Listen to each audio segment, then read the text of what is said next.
If you've become the beneficiary of an IRA or other retirement account, it's important to know your options. You can take the money out in one lump sum. This requires opening an account called an Inherited IRA in your name for correct IRS reporting. That lump sum may be taxable depending on whether the original contributions were pre- or post-tax. Or you can open an Inherited IRA and leave it alone to grow tax-deferred. You can't make additional contributions and must start taking required minimum distributions based on when the deceased would have turned 73. You must also liquidate the account in 10 years. With this option, you can name your own beneficiary to pass it on.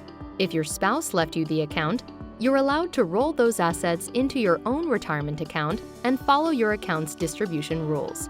You could also disclaim the account or not accept it. The assets can then pass on to alternate beneficiaries. If you disclaim, it must be done before taking possession of the account and within 9 months of the original owner's death. To learn more about what to do with an inherited retirement account, please give us a call today.